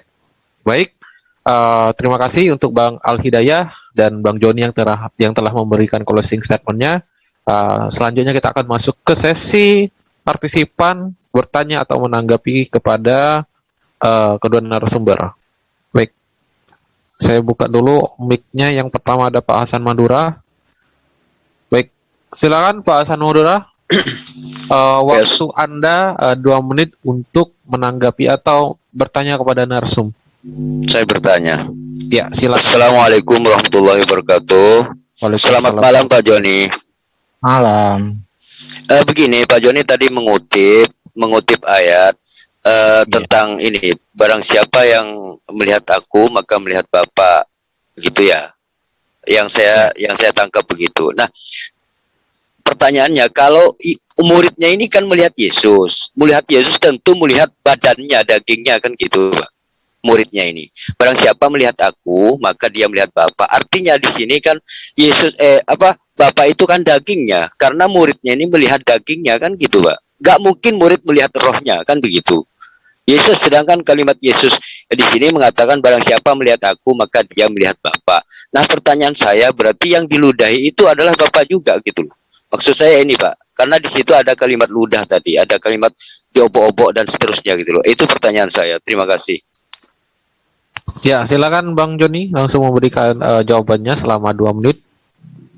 Baik, dari pertanyaan itu memang logis ya, makanya saya kan ada juga tertulis suatu Filipus mengatakan kepada Yesus, tunjukkanlah Bapa itu kepada kami, di Yohanes 14 ayat 5. Ayat 5 pada ayat 8 tuh. Nah, makanya di ayat berikutnya, kamu sudah mengenal dia dan kamu melihat dia. Bagaimana Yesus bisa menunjukkan Bapa itu kepada Filipus? Kan gitu kisahnya. Nah, jadi dari situ kisahnya itu diambil, kalau tubuh saya diinjak-injak, ya. Tapi saya punya roh. Berarti roh saya kan merasakan sakit juga sewaktu diinjak-injak. Ya. gitu. Karena mereka satu tubuh. Itu bagaimana cara perkenalan Tuhan Allah menjadi manusia dalam teologi kami ya seperti itu. Jadi karena kasihnya yang begitu besar, ia mengaruniakan anaknya yang tunggal. Itu artinya sesuai dari firman, lahir dari firman, roh Allah itu sendiri diam di dalam tubuhnya. Nah, mungkin di kalian juga mungkin seperti itu kali ya. Ada diberikan roh, memang dikatakan diberikan roh. Tapi kenapa tidak semua manusia itu dituliskan bahwa manusia-manusia itu diberi roh Allah? Kan tidak seperti itu. Tapi napas kehidupan yang diberikan, dihembuskanlah napas kehidupan itu, maka Adam itu pun hidup. Nah, gitu. Saya rasa cukup itu. Iya, silakan Pak Hasan Madura langsung memberikan sanggahannya atau bantahan terhadap jawaban dari Pak Joni selama 2 menit juga. Oke, terima kasih. Sebenarnya jawaban Pak Joni ini tidak tidak menjawab pertanyaan saya. Pertanyaan saya adalah muridnya melihat gitu loh, Pak. Melihat ini, Pak. Kalau Anda mengatakan oh itu roh, punya roh dan segala, gak mungkin muridnya melihat roh gitu loh, Pak. Gak mungkin. Pasti Anda sudah melihat saya kan begitu. Barang siapa melihat saya, maka melihat Bapak. Ini konteksnya melihat, Pak. Gak mungkin roh itu muridnya melihat roh gitu. Jadi jawaban saya jawaban Bapak menurut saya sangat tidak cocok dengan pertanyaan ini dan juga dengan ayat ini. Karena di dalam ayat ini adalah kamu sudah melihat gitu loh, Pak. Melihat. Gak mungkin muridnya melihat roh, tapi yang muridnya lihat ini jasadnya, Pak. Dagingnya ini, Pak, gitu loh. Dagingnya. Karena Yesus mengatakan melihat gitu loh, Pak. Jadi intinya di sini jawaban bahwa Bapak tidak menjawab pertanyaan saya itu aja sih cukup. Saya kira itu cukup gitu. Ya. Ya, silakan Bang Joni jika ingin menambahkan. Gini, oke, Yohanes 14 ayat 8. Kata Filipus kepadanya, Tuhan tunjukkanlah Bapa itu kepada kami. Itu sudah cukup bagi kami. Kata Yesus kepadanya, telah sekian lama aku bersama-sama kamu, Filipus. Namun engkau tidak mengenal aku. Garis di bawahi ya, namun engkau tidak mengenal aku. Barang siapa telah melihat aku, ia telah melihat Bapa. Bagaimana engkau berkata, tunjukkanlah Bapa itu kepada kami. Nah, di situ kan pasti Yesus sudah menjawab bagaimana suruh nunjukkan roh Bapa yang ada dalam tubuh dia, sedangkan roh itu tidak terlihat. Di mana-mana aja yang namanya roh itu nggak bakal terlihat. Tapi melalui gambaran Yesus ini tadi bisa melihat Bapa tadi, makanya Yesus nggak bisa menunjukkan Bapa itu kepada Filipus, gitu. Berarti ayatnya salah, Pak. Melihat Bukan soalnya. salah. Bukan salah. Kalau dibilang melihat itu kan melihat Yesus, bukan melihat Allah. Melihat Allah itu adalah roh, kan Allah itu adalah roh, tak terlihat, itu sudah selesai. Roh itu tidak terlihat, itu selesai, clear. Tapi berarti yang dilihat Bapak kan, Pak? Iya. Berarti yang dilihat dagingnya itu kan yang jasad dilihat. tubuhnya. Iya, dagingnya betul, kan? Dagingnya. Berarti iya, dagingnya Bapak. Yang disiksa itu Bapak berarti, Pak. Makanya, iya betul, makanya Yesus berkata, aku di dalam dia di dalam aku. Iya kan? Jadi sudah selesai. Jadi roh yang ada padaku ini, kalaupun tubuhku diinjak-injak, pasti rohku merasakan sakit. Yang diinjak-injak itu berarti Bapak juga, kan dilihat, Pak?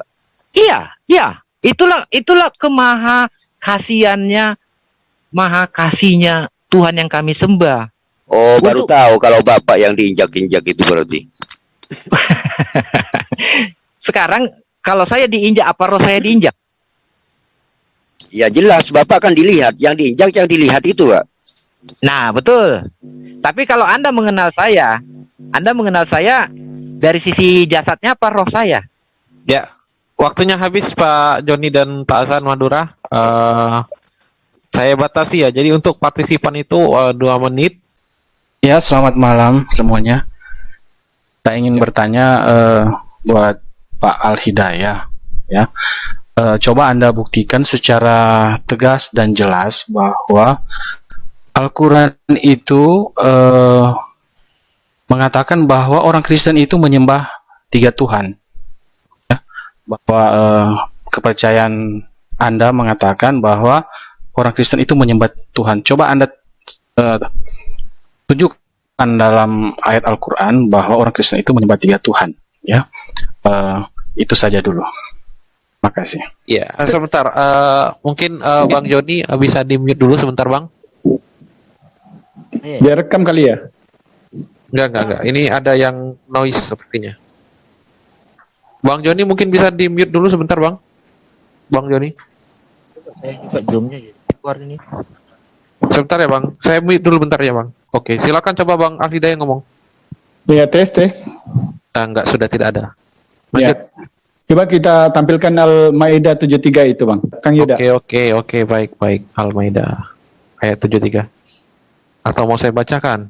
Ya, bacakan aja Kang Yuda. Supaya cepat gitu.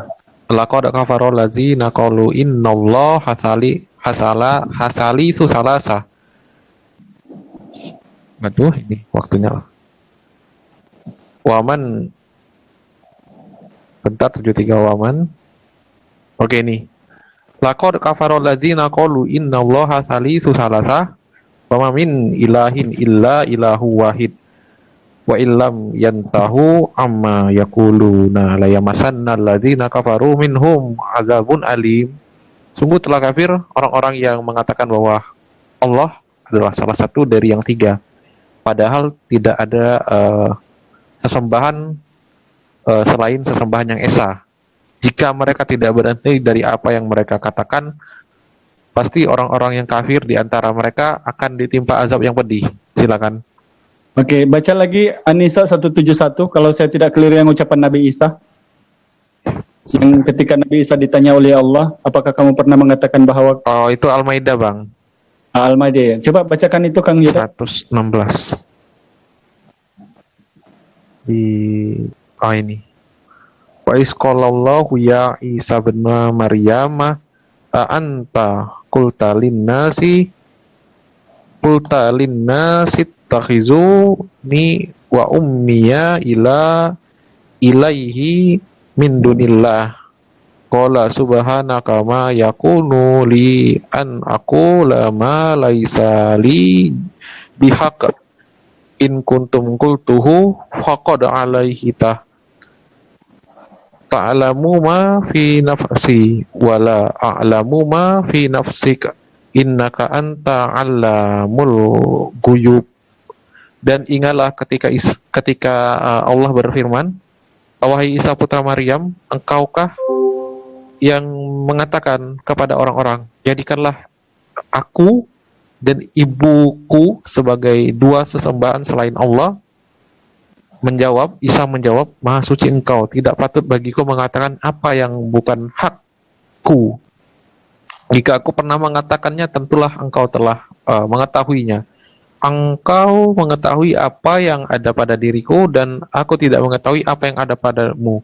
Sungguh engkaulah yang maha mengetahui segala yang gaib. Ya, silakan Bang Al-Hidayah. Oke, jadi kalau ayat Kristen memang tidak ada, ya, kan Yuda memang tidak ada. Tetapi ingat, Kristen ini daripada Nasaro, ya, Nasrani. Selain daripada Yahudi itu ada Nasrani, Nasaro. Inilah aliran Kristen yang menyimpang daripada ajaran-ajaran Nabi Isa. Walaupun tidak secara tekstual Allah menyebutkan Kristen, tetapi itu memang mengacu kepada Kristen. Kenapa demikian? Coba kira-kira, anak, firman, Roh Kudus itu sama kan tidak? Anak, firman, Roh Kudus. Apakah ini tiga ini sama? Tidak. Anak itu memang anak. Firman itu perkataan. Roh itu memang roh yang ada di dalam diri kita. Itu tidak sama. Jadi itulah makanya tiga. Yang menjadikan satu kemudian.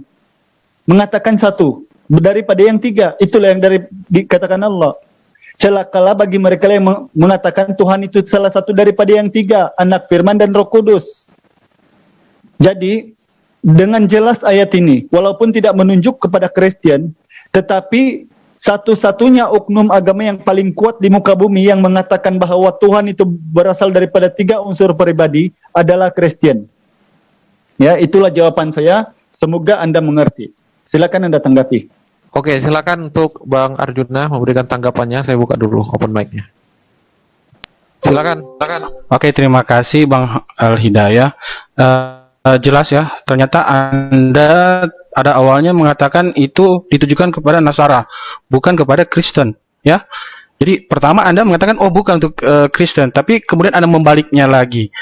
Nah, apa yang dapat saya lihat pertama ya, Anda membacakan Al-Maidah ayat 73.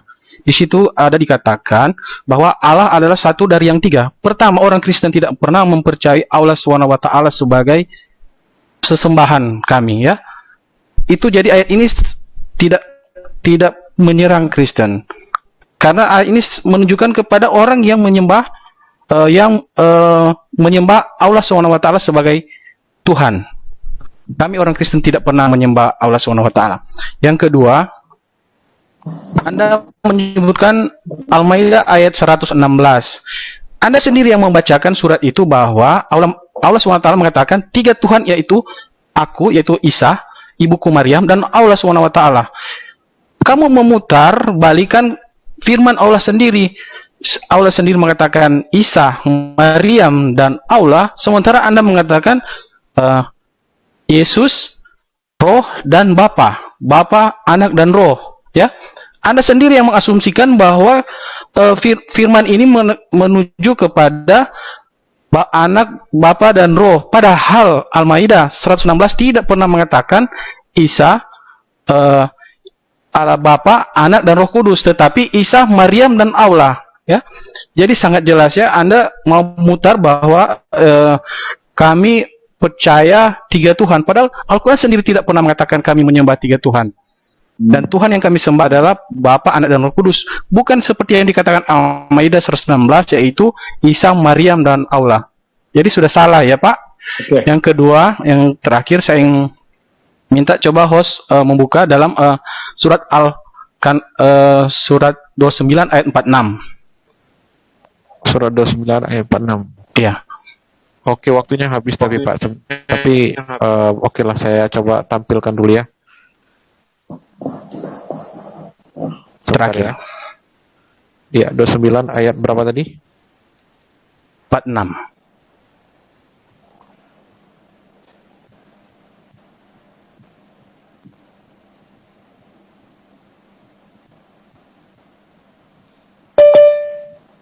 Wala tujadilu ahlal kitabi illa billati hiya ahsanu illa alladhi nazalamu minhum wa qulu amanna billadhi unzila ilaina wa unzila ilaikum wa ilahuna wa ilahukum wahidu wa nahnu lahu muslimun. Dan janganlah kamu berdebat dengan ahli kitab melainkan dengan cara yang baik, kecuali dengan orang-orang yang zalim di antara mereka, dan katakanlah kami telah beriman kepada kitab-kitab yang diturunkan kepada kami dan yang diturunkan kepadamu. Tuhan kami adalah Tuhan kami dan Tuhan kamu adalah satu, dan hanya kepadanya kami berserah diri. Oke, jelaslah Allah SWT mengatakan Tuhan kamu satu, ya. Kamu jadi hanya Pak Al-Hidayah saja yang mengatakan Tuhan kami tiga, sedangkan Al-Quran mengatakan Tuhan kamu satu. Kamu itu adalah ahli kitab, yaitu orang Kristen. Ya, terima kasih. Oke, boleh menanggapi Kang Yuda? Boleh. Ya. 2 menit. Ya, dia mengatakan celakalah Tuhan Kristen itu satu. Itu dia guna pakai katanya Kristen, tetapi yang di ayat tadi Isa mengatakan yang Yesus Tuhannya dia tidak akui. Katanya itu orang luar. Nauzubillah. Inilah kelicikan orang Yahudi daripada turunan orang Farisi. Begini cara mereka menebalikan fakta. Kalau bahasa Indonesia sejak kawan Anda gagal paham, bagaimana dengan bahasa Arab? Belum lagi kalau kita buka teks asal, apakah kamu paham satu ayat bahasa Ibrani? Jadi inilah kelicikan-kelicikan kamu. Bagaimana kemudian dalam Al-Quran mengatakan tiga? Ya, tidak disebutkan di situ bahwa Roh, Firman, dan Roh Kudus dan Allah, kan begitu? Menurut Anda. Tetapi yang dikatakan itu adalah tiga. Dan Anda lah satu-satunya agama yang mengatakan Tuhan itu tiga. Coba Anda tanyakan ke budak-budak. Nah, Anak dan Firman dan Roh itu sama tidak? Orang tolol yang paling bodoh budak-budak tidak akan menjawab iya. Itu mesti tiga. 1 tambah 1 tambah 1. Kalau memang Anda jawab 1, Anda menjadi lulusan SD paling tertinggi di dunia. Saya heran dengan sekolah itu. Anak, Firman, dan Roh Kudus adalah Allah. Apakah itu adalah Allah? 1. Jadi ini secara simpel sudah menjelaskan bahwa yang dikatakan di dalam Al-Quran tiada lain yang dimaksudkan adalah orang-orang Kristen yang menyimpang daripada ajaran Nabi Isa, yaitu Yahudi dan Nasrani. Oke, terima kasih Kang Yuda. Oke, terima kasih untuk Bang Al Hidayah yang telah memberikan jawabannya. Mari kita menuju kepada partisipan selanjutnya. Siapa ya dia? Coba kita lihat dulu. Ada Doraemon atau di sini ada ini ya, Raden Mas Sub-Zero. Silakan Bang. Saya open mic. Silakan dibuka mute-nya. Oke. Oke, terima kasih. Assalamualaikum dan selamat malam. Waalaikumsalam. Dijeda dulu Bang Guntur. Oke, Ya. lanjut. Oke, tadi berkali-kali ya saya mendengar Pak Joni mengatakan bahwa Esa itu bukan satu, tetapi Esa itu adalah yang maha kuasa. Dan di laman chat juga saya terlihat Pak Joni juga ada mengatakan bahwa Esa itu bukan satu. Oke, sekarang nih kalau kita untuk memahami satu-satu bahasa itu harus kita rujuk kepada kamus, kepada dictionary ya. Silakan kalau ada websitenya Kamus Bahasa Indonesia dulu dibuka. Jika ada. Sebentar, Kamus Bahasa Indonesia. Ya. Coba KBBI maksudnya, KBBI ya. Ya, KBBI. Esa itu apa maksud artinya? Oke, KBBI. Esa menurut KBBI. Ya. Ini kita bercerita secara ilmiah ya. Ya, Esa menurut KBBI tunggal. Ya. Satu. Terima kasih. Yang kedua, sila saya di laman chat ya, saya berikan ini kamus untuk bahasa Malaysia, bahasa Melayu di Malaysia ya. Di laman chat saya ada ini Linknya. linknya. Baik, sebentar. Saya buka dulu coba ya. Oh ya, sebentar. Saya bacakan saja ya. Ya, Definisi Esa. Satu, tidak lebih dan tidak kurang daripada satu. Tunggal. ya. Kurang. Terima kasih. Panjang sekali ini. Ya, terima kasih. Jadi dua kamus di bahasa Malaysia dan di Indonesia mengatakan bahwa Esa itu adalah satu.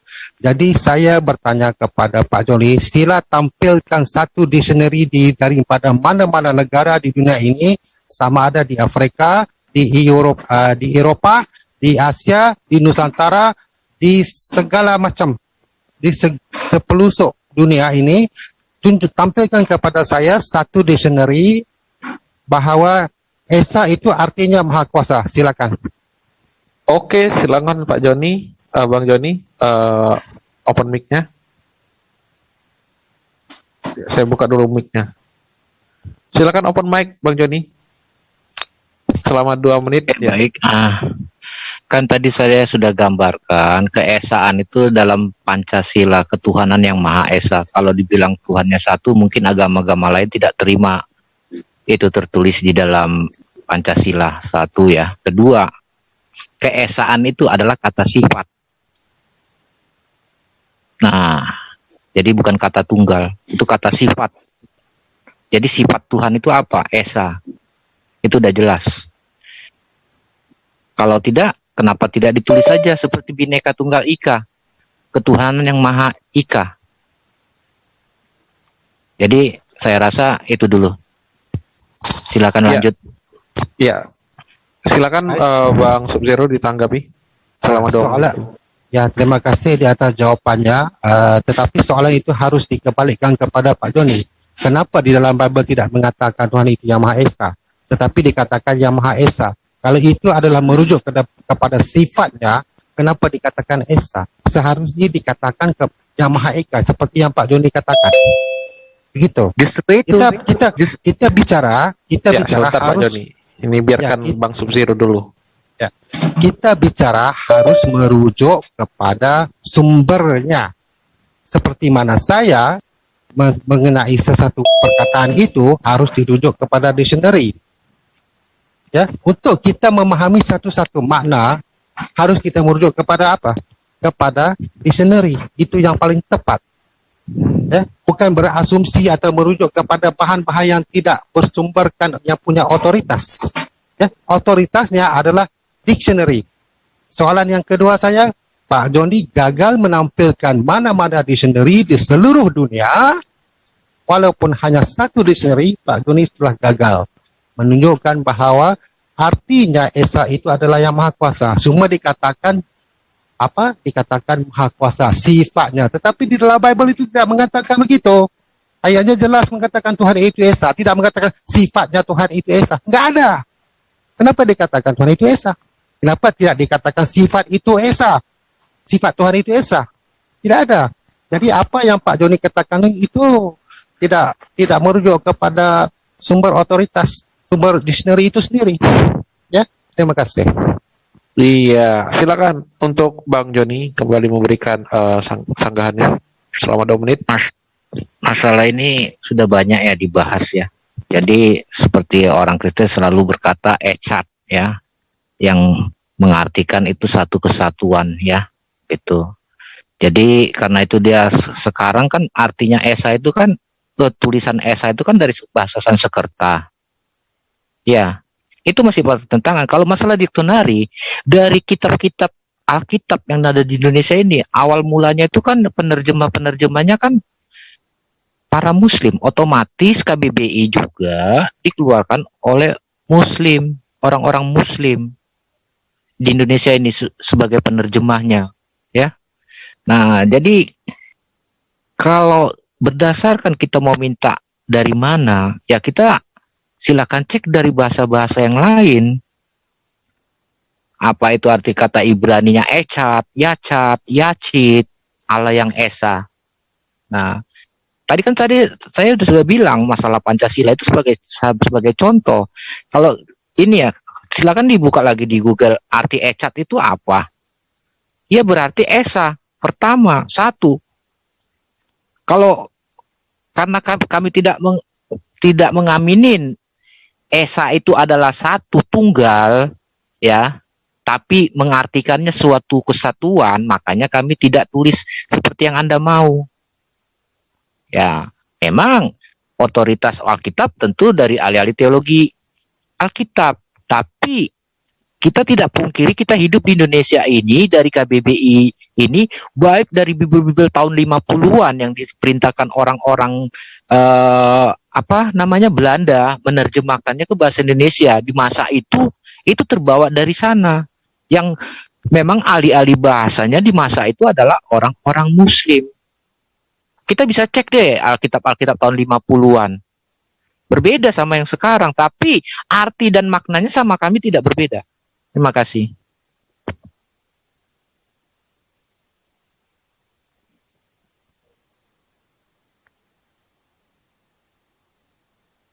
Loh, kok nggak ada suaranya?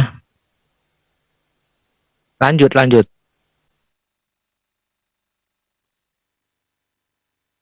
Oke, terima kasih Bang Joni yang telah memberikan jawabannya. Kita kembali ke partisipan selanjutnya. Maaf tadi saya mute sendiri.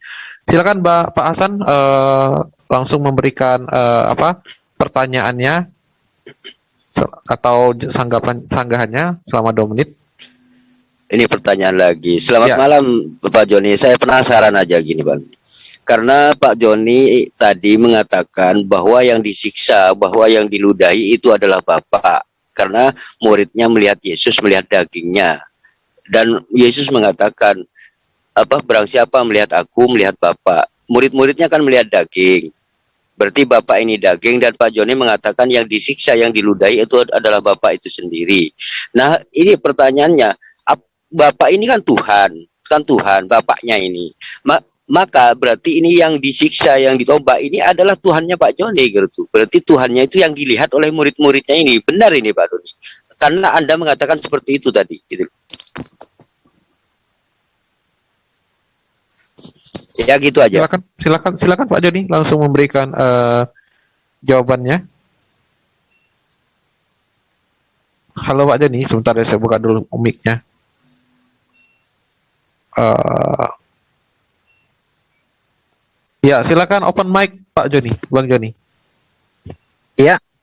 Iya. Nah, Mendengar tadi ya? saya rasa pertanyaannya sama. Iya, tadi saya rasa pertanyaannya sama juga. Memang benar. Yang disiksa itu tubuh kedagingan Yesus gitu. Itu sudah nggak bisa terbantahkan lagi.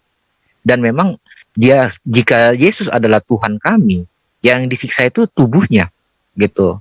Tapi merasakan rohnya.